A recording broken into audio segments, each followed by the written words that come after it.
sponsor of terrorism and their pursuit of nuclear weapons threatens the civilized world. We will never let that happen. Last week, we took decisive action to stop a ruthless terrorist from threatening American lives. At my direction, the United States military eliminated the world's top terrorist, Qasem Soleimani. As the head of the Quds Force, Soleimani was personally responsible for some of the absolutely worst atrocities. He trained terrorist armies, including Hezbollah, launching terrorist strikes against civilian targets. He fueled bloody civil wars all across the region. He viciously wounded and murdered thousands of U.S. troops, including the planting of roadside bombs that maim and dismember their victims. Soleimani directed the recent attacks on U.S. personnel in Iraq that badly wounded 4 service members and killed 1 American, and he orchestrated the violent assault on the U.S. Embassy in Baghdad. In recent days, he was planning new attacks on American targets, but we stopped him. Soleimani's hands were drenched in both American and Iranian blood. He should have been terminated long ago. By removing Soleimani, we have sent a powerful message to terrorists. If you value your own life, you will not threaten the lives of our people. As we continue to evaluate options in response to Iranian aggression, the United States will immediately impose additional punishing economic sanctions on the Iranian regime. These powerful sanctions will remain until Iran changes its behavior.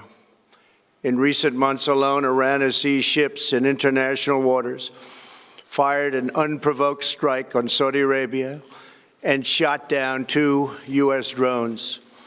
Iran's hostilities substantially increased after the foolish Iran nuclear deal was signed in 2013, and they were given $150 billion, not to mention $1.8 billion in cash.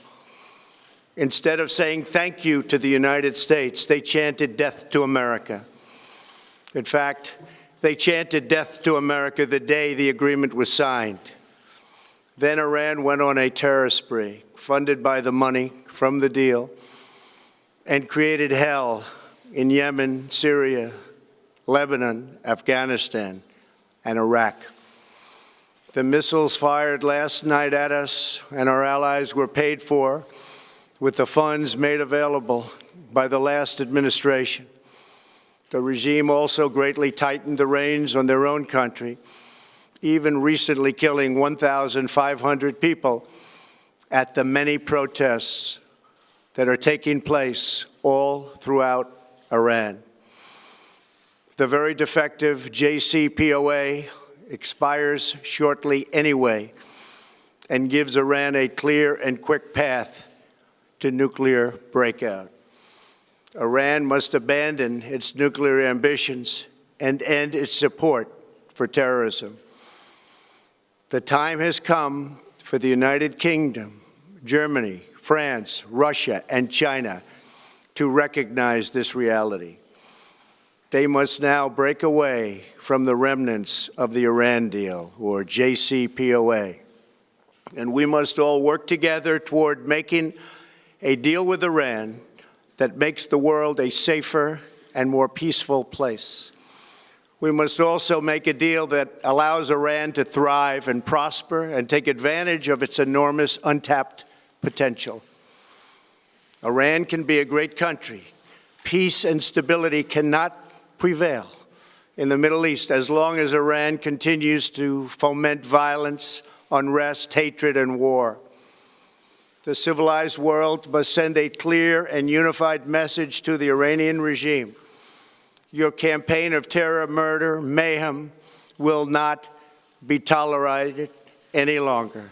It will not be allowed to go forward.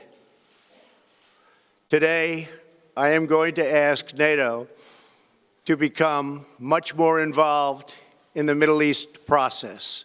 Over the last 3 years, under my leadership, our economy is stronger than ever before, and America has achieved energy independence.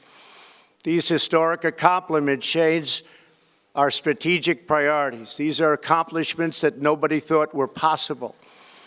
And options in the Middle East became available. We are now the #1 producer of oil and natural gas anywhere in the world. We are independent, and we do not need Middle East oil. The American military has been completely rebuilt under my administration at a cost of $2.5 trillion.